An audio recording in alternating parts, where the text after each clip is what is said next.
আজি 9 ডিসেম্বৰ অহাকালি কৃতজ্ঞ অসমীয়া জাতিয়ে অসম আন্দোলনৰ জাতীয় শ্বহীদসকলক আকৌ এবাৰ নমন কৰিব ৰোমন্থন কৰিব।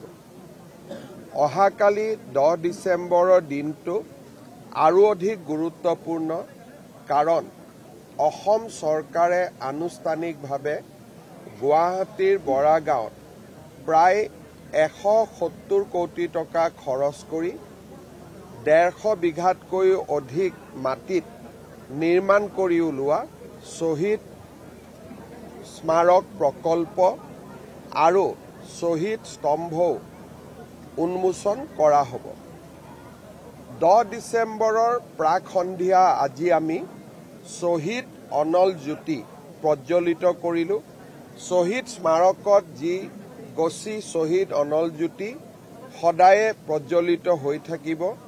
সেই অনল গছিক সেই চাকি গছিক আমি আজি সকলোৱে মিলি প্ৰজ্বলিত কৰিলোঁ। 860 গৰাকী শ্বহীদক সোঁৱৰণ কৰি সকলোৱে একোটাকৈ মাটিৰ চাকিও জ্বলালে। অসম চৰকাৰৰ মন্ত্ৰীসকল, বিধায়কসকল, ছাত্ৰ সন্থাৰ নেতাসকল, শ্বহীদ পৰিয়ালৰ সদস্যসকল সকলোৱে আজি সন্ধিয়াটো আমি আকৌ এবাৰ অসম আন্দোলনৰ সেই শ্বহীদসকলৰ স্মৃতি ৰোমন্থন কৰিছোঁ। অসমত ভাৰতীয় জনতা পাৰ্টি অগপ দলৰ চৰকাৰ গঠন হোৱাৰ পিছত আমাৰ সকলোৰে এটা আশা আছিলে যে আমি গুৱাহাটীত এটা শ্বহীদ স্মাৰক নিৰ্মাণ কৰিম। অহাকালি দিনটো আমাৰ বাবে এটা প্ৰাপ্তিৰ দিন হ'ব। আমি অত্যন্ত ভগৱানৰ ওচৰত কৃতজ্ঞ যে আমাক এই কামফেৰা কৰিবলৈ ভগৱানে সুযোগ দিছিলে, অসমৰ ৰাইজে সুযোগ দিছিলে। এই শ্বহীদ স্মাৰক অসমীয়া জাতিৰ জীয়াই থকাৰ, অসমীয়া জাতি বিশ্বৰ বুকুত গৌৰৱেৰে জীয়াই থকাৰ এক সংকল্পৰ কেন্দ্ৰ হৈ পৰিব, আমাৰ বাবে প্ৰেৰণাৰ কেন্দ্ৰ হৈ পৰিব। দুৰ্যোগৰ মাজতো, অন্ধকাৰৰ মাজতো অসমীয়া জাতিয়ে জীয়াই থকাৰ বাবে সংগ্ৰাম কৰিব লাগিব আৰু এই সংগ্ৰামক এই শ্বহীদ স্মাৰকে যোগাই যাব।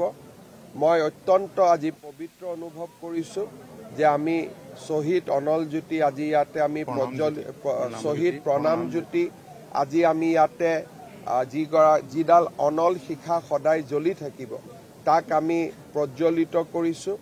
শ্বহীদ প্ৰণাম জ্যোতি, শ্বহীদ স্মাৰক এই সকলোবোৰে অসম আন্দোলনৰ স্মৃতিক সদায় সজীৱ কৰি ৰাখিব।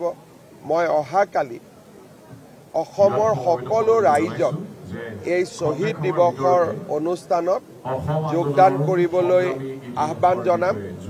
অহাকালি ডক্টৰ ভূপেন হাজৰিকাৰ শ্বহীদ প্ৰণামো তোমাক গীতটি আমি কেন্দ্ৰীয় অনুষ্ঠানৰ লগে লগে জিলাৰ সদৰ, সমজিলা সদৰতো পৰিৱেশন কৰাৰ ব্যৱস্থা কৰিছোঁ। হাজাৰ হাজাৰ ৰাইজে অংশগ্ৰহণ কৰিব।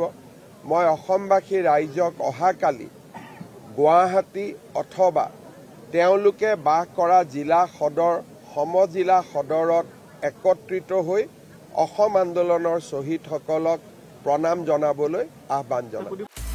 আপুনি বিচৰা বাতৰি পাব কেৱল নিউজ 18 এপত। নিউজ 18 এপ ডাউনলোড কৰিবলৈ স্কেন কৰক এই QR কোড।